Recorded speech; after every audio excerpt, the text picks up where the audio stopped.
Welcome to short highlights of one of the big one-day Sprinters Classics in Germany to the 18th edition of the Sparkassen Münsterland Giro from North Rhine-Westphalia. This year working its way south to north. Last year it was north to south. Same finishing circuit though in Münsterland itself, but initially taking in two big loops to begin with, then the two hilly loops taking in the Coesvelderberg and the Daruperberg, before then heading due northeastward again to finish in Münster with three finishing laps of this circuit right here. 4.3 kilometres round, flat and fast, 203 kilometres in total.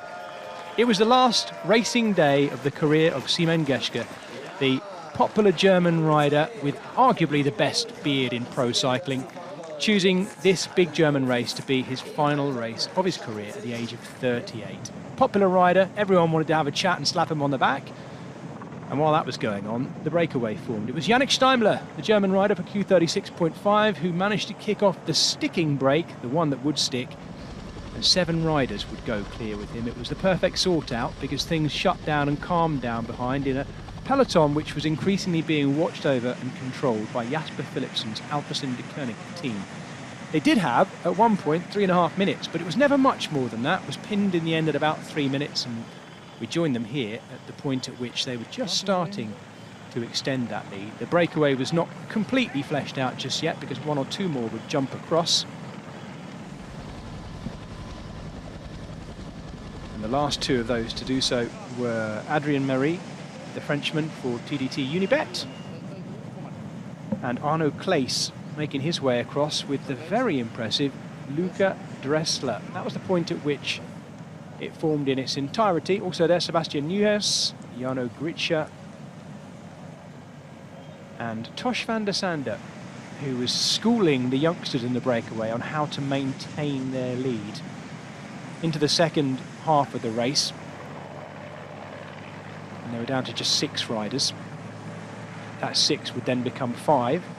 Along the way, young Luca Dressler was winning all of the mountains points in the black and yellow. There he is leading through that corner there for the Lotto Kernhaus team, the German team. But then the gap was coming right down. We'd got rid of the hills and we'd started the run-in, the final run-in to Münster. And this was the point at which the catch would happen. It was under a really big push from Lotto Destiny, looking to see if they could get Arno de Lee into prime position and maybe on the front foot before the likes of Alpecin de Koning and others had started their big drive. Red Bull Bora Hansgrohe with multiple options, but coming towards the finish line, it was Israel Premier Tech who wanted to get Pascal Ackermann, the German sprinter who's never won this race, into the perfect position. This was with 3 laps to go. Israel Premier Tech bossing it as they came onto the circuit, but then things got messy. Lots of different teams involved and wanting to take control. Entourage wanted one of them. Bini Bini trying to maintain his position at the front on the tough technical circuit in the centre of Münster.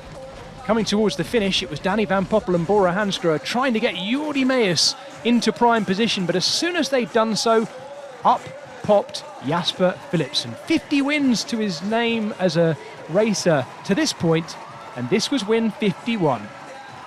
No one quite able to match the speed of Jasper Philipsen. And he took the win in the Sparkassen Münsterland Giro and really put it beyond doubt come the finish line too. Dominant performance by him, and overall a bossing by Alpecin de Koning during the course of the whole race. Just watch the speed of Jasper Philipsen as he came over the top of Jordi Meijers. Milan Fretin coming up in the colours of Cofidis to make it an all-Belgian top 3 on the podium. Jasper Philipsen's not done just yet. He's got Paris Tour on Sunday. You can join me on commentary for that. The result was corrected, by the way, because it was in fact Jordi Meijers in 2nd. Max Walscheid was down in 5th, and Bini Bini was 4th as well. This was the final podium.